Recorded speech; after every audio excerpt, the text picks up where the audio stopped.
চলো বন্ধুরা, তোমাদের সাথে শেয়ার করি বাড়িতে কিভাবে মোচার চপ বানানো যায়, তাও আবার এত টেস্টি। এখানে মোচাগুলোকে ছাড়িয়ে কুচি কুচি করে কেটে নিয়ে গ্যাসে বসিয়ে দিলাম, আর দিয়ে দিলাম সামান্য পরিমাণ লবণ আর হলুদ গুঁড়ো, আর সামান্য জল দিয়ে মোচাটাকে খুব ভালো করে সেদ্ধ করে নেব। আর এদিকে গ্যাসে কড়াই বসিয়ে দিয়েছি, আর কড়াইয়ে তেল গরম করে কিছু চিনেবাদাম ভেজে নিলাম।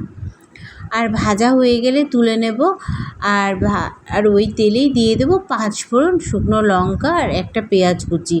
আর ফোড়ন থেকে খুব সুন্দর একটা গন্ধ বেরিয়ে আসলে দিয়ে দেবো সেদ্ধ করে রাখা মোচা, আর দিয়ে দেবো 3টে ছোটো ছোটো আলু সেদ্ধ করে রেখেছিলাম, সেটাকেও গ্রেটারে গ্রেট করে দিয়ে দেবো।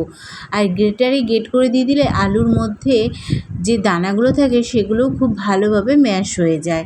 এবার দিয়ে দেবো কিছু গুঁড়ো মশলা, ওই ধনের গুঁড়ো দিয়েছি, কাশ্মীরি লঙ্কার গুঁড়ো, হলুদ গুঁড়ো, স্বাদ মতো লবণ, আর দিয়ে দিয়েছি গরম মশলার গুঁড়ো। আর বাইন্ডিং যাতে ভালো হয় তার জন্য দিয়ে দিলাম 1 চামচ মতো বেসন, আর দিয়ে দিয়েছি চিনেবাদাম ভাজা দিয়ে খুব ভালো করে পুরটাকে রেডি করে একটা পাত্রে তুলে নেব। আর এদিকে একটা বেসনের ব্যাটার তৈরি করে নেব। তার এখানে 3 চামচ মতো বেসন নিয়েছি, কিছু গুঁড়ো মশলা নিয়ে নিয়েছি, ওই হলুদ গুঁড়ো, কাশ্মীরি লঙ্কার গুঁড়ো, সামান্য পরিমাণ চিনি আর স্বাদ মতো লবণ, আর দিয়ে খুব ভালো করে ব্যাটারটাকে অল্প অল্প করে জল দিয়ে গুলিয়ে নেব। আর এখানে দিয়ে দেবো বেকিং সোডা, দিয়ে আরও কিছুক্ষণ ধরে ভালো করে ফেটিয়ে নেব। আর যত ফেটাবে তত চপ খাস্তা হবে। দেখো আবারও কিছুটা জল দিয়ে আরও কিছুক্ষণ ধরে ফেটিয়ে নিলাম। এদিকে পুরটাও আমার ঠান্ডা হয়ে গেছে।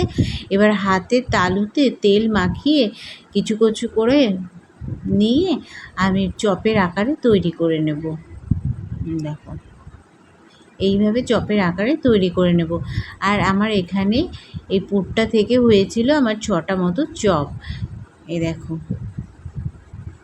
এবার কি কড়াই বসিয়ে তাতে তেল গরম করে নেব। আর এই বেসনের ব্যাটারের মধ্যে একটা একটা করে পুর ঢুকিয়ে, এই দেখো ডুবিয়ে ডুবিয়ে তেলের মধ্যে অল্প আঁচে দিয়ে দিতে হবে, আর অল্প অল্প করে দিতে হবে। আর গ্যাসের আঁচ যখন ভাজবে তখন গ্যাসের আঁচটাকে কম দিয়ে ভাজবে।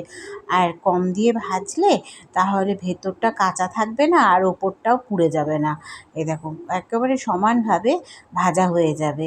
দেখো তৈরি হয়ে গেল খাস্তা খাস্তা মোচার চপ।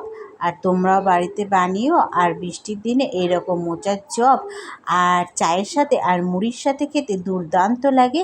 বাড়িতে বানিয়ে জানিও কেমন হয়েছিল খেতে। আর ভিডিও ভালো লাগলে চ্যানেলটিকে সাবস্ক্রাইব করে দিও, আর একটা লাইক কমেন্ট করতে ভুলো না। আজকের মতো টাটা বন্ধুরা, আবার পরের ভিডিও নিয়ে দেখা হবে তোমাদের সাথে।